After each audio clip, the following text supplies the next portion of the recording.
Hello வணக்கம் மக்களே, நாங்கள் எங்கே வந்திருக்கோம்னு சொல்லி சொன்னால் தியாரா மோட்டர்ஸ். ஏன் நீங்கள் வந்திருக்கோம்னு சொல்லி சொன்னால் கார் எல்லாருக்குமே வந்து ஒரு வாகனம் எடுக்கின்ற ஒரு ட்ரீமாக இருக்கும். ஸோ அதுக்கான ஸ்பெண்ட் பண்ணுறதுக்கு வந்து லோன் எடுப்பினோம், இல்லைன்னு சொல்லி சொன்னால் நிறைய காலமாக சேர்த்து வச்சிருக்கணும். இந்த மாதிரி தான் ஒரு கார் எடுப்பினோம்.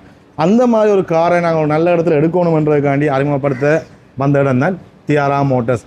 நாங்கள் அறிமுகப்படுத்த தேவையில்லை. தியாரா மோட்டர்ஸில் வந்து நீங்கள் டிக்டாக்ல தியாரா மோட்டர்ஸ்னு அடிச்சிங்கன்றாலே பயங்கரமாக நிறைய வீடியோக்கள் வந்து வரும். அதில் எந்த மாற்றமும் இல்லை. ஆனால் என்னுடைய சேனலில் நான் ஒரு வீடியோவாக வந்து இந்த வாகனங்களை பற்றி காட்டணும். எனக்கு இந்த வாகனங்களோட வீடியோ வந்து ரொம்ப ஓடுது. அப்போ அதனால் நான் என்ன நினச்சேன்னு சொல்லி சொன்னால், சரி நாங்கள் ஒரு காரை அல்லது ஒரு பைக்கை வந்து வீடியோ எடுப்போம், அங்கே போகலாமான்னு சொல்லி தேடி பிடிச்ச இடம் தான் இந்த தியாரா மோட்டர்ஸ். நீங்கள் வந்து பார்த்தீங்கன்னு சொல்லி நிறைய புது வாகனம் கூட கண்ணுக்கு தெரியும். அதே மாதிரி கொஞ்சம் பழைய வாகனம், பாவிச்ச வாகனம் கொஞ்சம் மலிவாக எடுக்கணும், நல்ல குவாலிட்டியாக எடுக்கணும்னு சொல்லி சொன்னால் நீங்கள் தியாரா மோட்டர்ஸை வந்து நாடலாம். ஸோ நாங்கள் இப்போ போயிட்டு உள்ளே வந்துவிட்டோம். ஆனால் நாங்கள் இந்த பஸ்ஸோட வந்து கலைப்போம், என்ன மாதிரி விஷயங்கள் இருக்குது. அவராக எல்லா வீடியோலையும் பாரு, அவராக பஸ் நினைக்கிறேன். ஸோ அதோட போய் கலைப்போம் என்னென்ன மாதிரி விஷயங்கள் வந்து இங்கே இருக்குது. இங்கே வந்து கார் மட்டும் இல்லை, எலக்ட்ரிக் ஸ்கூட்டர்கள் பைக்குகள் வந்துலாம் இங்கே இருக்குது. அது மட்டும் இல்லை, அவங்க எனக்கு முதல்ல சொன்ன விஷயம், ஃபோனில் கதைக்க சொன்ன விஷயம் வேண்டாம், நீங்கள் என்ன கார் உங்களுக்கு பிடிச்சிருக்கோ அந்த காரோட பேரை மட்டும் எடுத்துகிட்டு வாங்க. தாங்க ஆர்டர் பண்ணி உங்களோட கையில் வந்து அந்த காரை ஒப்படைக்கும் வரைக்கும் தாங்கள் அதுக்கான வேலை செய்வோம். நீங்கள் காசு மட்டும் வச்சுருந்தா சரின்னு சொல்லியிருந்தவர். ஸோ அதுக்குமே இங்கே ஒரு முக்கியமான விஷயமா இருக்குது. நீங்கள் ஏதாவது வாகனம் பிடிச்சிருந்தா நீங்கள் இந்த இடத்துல வந்து நீங்கள் வந்து காசை கொடுத்து அவங்களுக்கு அட்வான்ஸில் பே பண்ணிவிட்டு ஆர்டர் பண்ணிங்கன்னா வரும். அதே மாதிரி லீசிங் வசதி என்ன மாதிரி இருக்குன்னு சொல்லி சொன்னால், நீங்கள் விரும்பின வாகனத்தை வந்து உங்களுக்கு ஆக்கள் இருந்தாலும் அவங்க லீசிங் வாகனத்தால் தயாராக இருக்கணும்.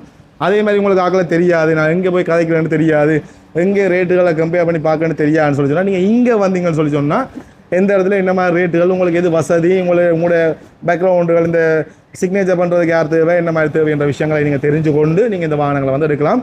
வாங்க உள்ளே போயிட்டு நாங்கள் அவரை மீட் பண்ணிவிட்டு இந்த கார்களில் என்ன விஷயம் இருக்குன்றதை பார்க்கலாம். தியாரா மோட்டர்ஸில் கார் மட்டும் இல்லை, பைக்கும் வந்து நீங்கள் வாங்கலாம். பார்த்தீங்கன்னு சொல்லலாம், கஸ்டமர்ஸ் பைக்கில் பார்த்து கொண்டிருக்க மாதிரியும் இங்கே இருக்குது. ஓகே, இப்போ நாங்கள் ஒரு கார் வாங்க போகிறோம்னு சொல்லி சொன்னால் எங்கள் எல்லாருக்குமே நிறைய கேள்விகள் இருக்கும். அதாவது கார் வந்து சும்மா இப்போ இல்லை, பயங்கர விலை கூட வந்துட்டு, ஆனால் எங்கே போய் எடுக்கலாம்ன்ற ஒரு கேள்வி வந்து வரும். ஸோ நாங்கள் இன்றைக்கு வந்திருக்கிறோம் தியாரா மோட்டர்ஸ். அங்கே ஏன் வந்திருக்கோம்னு சொல்லி சொன்னால், அண்ணாண்ட வீடியோஸ் நிறைய பார்த்தனால எனக்கு வந்து அண்ணா சொல்கிற விளக்கங்கள், அந்த கார்களை பற்றி சொல்லித்தர விஷயங்கள் வந்து எனக்கு புதுசாக இருந்தது. கொஞ்சம் பார்க்கவே ஒரு நம்பகத்தன்மையை அதிகரிக்கக்கூடிய மாதிரி இருந்தது. அதே மாதிரி இந்த இடம் எங்கே இருக்குது, இந்த விஷயங்களை பற்றி நாங்கள் அண்ணாவோட நேரில் போய் காய்ப்போம்னு சொல்லி வந்தாங்க. அண்ணா வணக்கம். அண்ணா உங்களுடைய பேர் என்ன? என்னோட பேர் வந்து ஃபுல் நேம் சியாலன். ஓகே, இந்த நீங்கள் வந்து வேலை செய்றீங்களா என்ன? இந்த மோட்டார்ஸோட சம்மந்தப்பட்டு உங்களுடைய தொழில் என்ன? இது வந்து எங்களோட ஃபேமிலி பிஸ்னஸ் வந்து அம்மா, ஓகே, என்னோட மச்சான், என்னோட இன்வெஸ்ட்மெண்ட் பார்ட்னர் அவர். ஓகே, அவர் நான் தான் பிஸ்னஸ் செய்கிறேன். மற்ற இந்த கம்பெனியை நீங்கள் எடுத்துக்கொள்ள போனீங்கன்னா ஒரு ஃபேமிலி பிஸ்னஸ். இப்போ பார்த்த இதில் போனால் அவர் அப்பா, உள்ளே இருக்கிற என்னோட வாய், மற்ற தங்கச்சி,